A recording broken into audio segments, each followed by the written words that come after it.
Welcome back, or perhaps welcome to RGO Photo. I'm Chris. In this video, we're going to continue our review of the 24-105 f4L IS USM lens.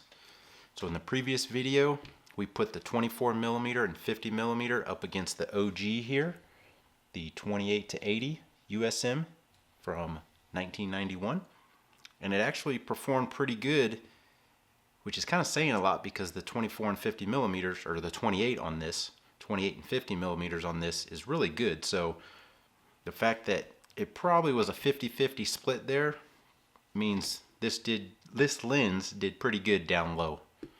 Now we're going to do 80 and 105 millimeters, and we're going to put it up against another lens that does pretty good up high, and that's the 28-135 IS USM from 1998.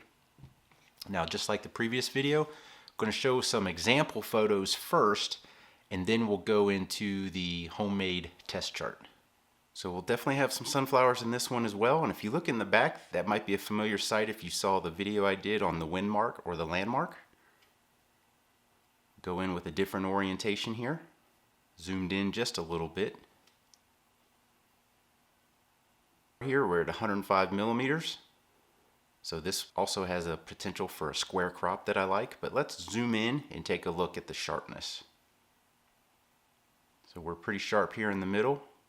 We got the B, and you can see the fur or the little spines on the back of the sunflower. We'll go around and check these petals. Now we're pretty square to the sunflower, so everything is in pretty good focus here. If it was tilted, we might have a focal plane issue. Same sunflower in a portrait. And here we got the wind mark again. It's almost like three 2D images stacked on top of each other. And if you look at it, it kind of looks like the wind mark is photoshopped in. So let's take a look. We got the bushes, we got the wind mark, and then we got the mountains in the back. But the wind mark is in good focus.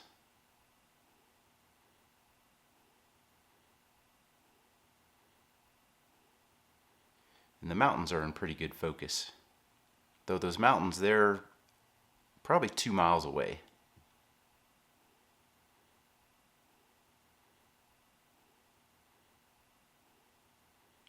So now we got the camera attached to the 5D Mark II. I just want to show you, like, the shadows don't really recover that well off of this camera. And just to show you what kind of morning it was, this is the JPEG straight out of camera.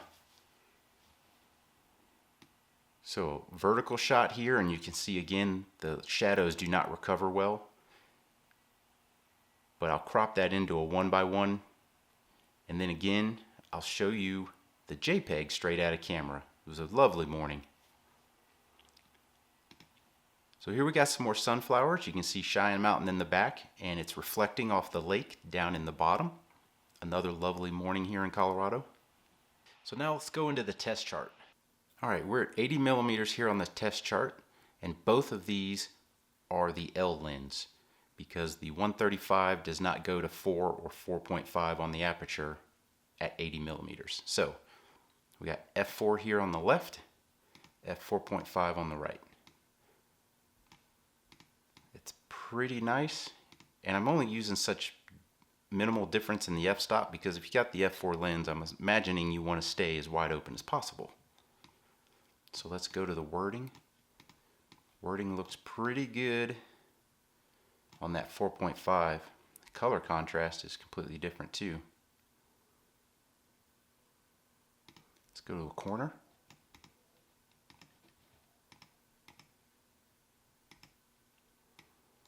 Corners aren't so great. Let's go to that bottom right.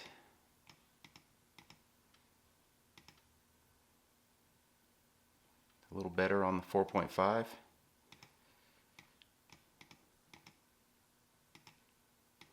It appears that the slightly stopped down makes just a tiny bit of difference from the f4. Looks like it in every corner. It's just slightly sharper on the 4.5.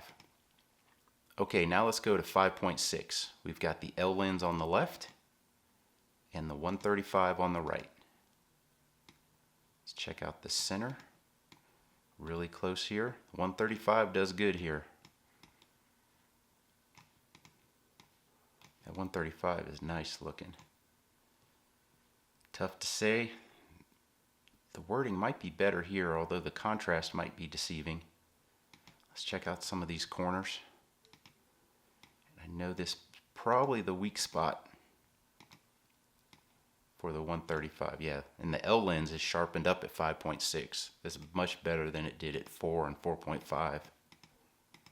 So another 2/3 of a stop, and this L lens is sharpened up pretty good here at 5.6. Oh, we're playing that game.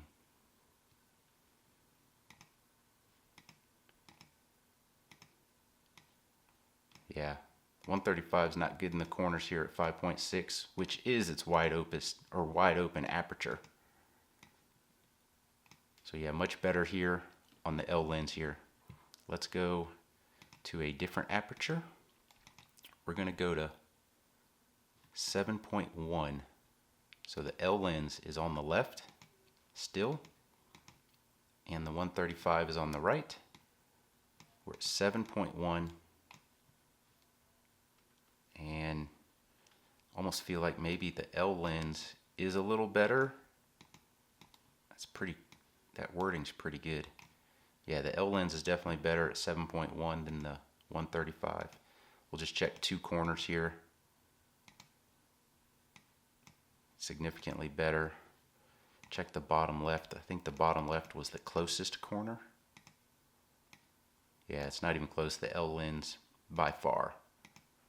So let's move to 105. All right, so we're at 105 millimeters, and this is both the L lens. We've got f4 on the left and f4.5 on the right. Take a look here in the center. It's not bad. Again, I think the 4.5 slightly, ever so slightly, edges out the f4. Let's go up into this wording. That looks close. Almost feel like this one has slightly more contrast, has a little more pop to it on the f4 side. Might be even actually a touch sharper. It's tough to say. They're real close. It's only 1/3 of a stop, so check a couple corners.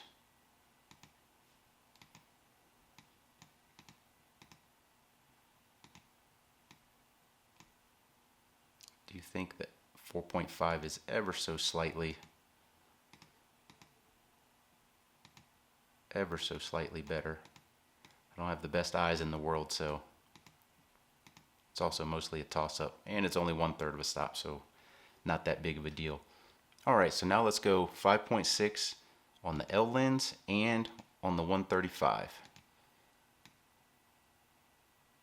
And I want to say at 5.6 it looks like the 135 is better at 105 here in the center for sure.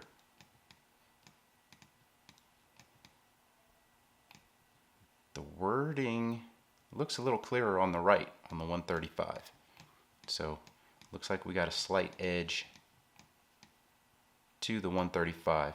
The Zen Deutschmark is definitely clearer on the right side. Let's do a couple corners.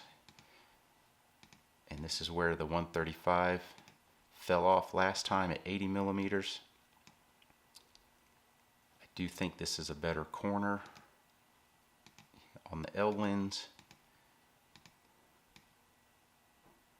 That corner might, actually that one's pretty close.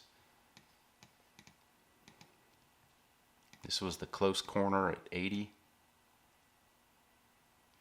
This is a little better over here, but not by a ton.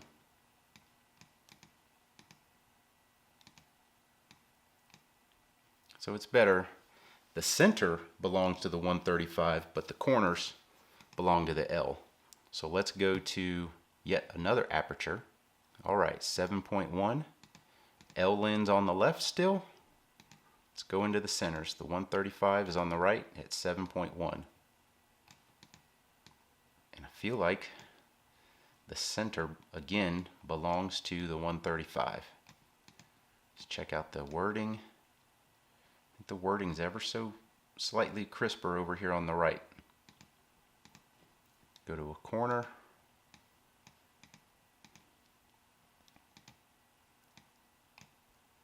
Ooh, that's tough to say. Maybe the L lens is slightly better.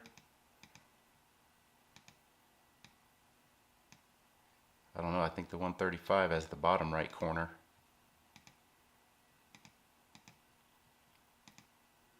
Ooh, 135 might have that bottom left corner too.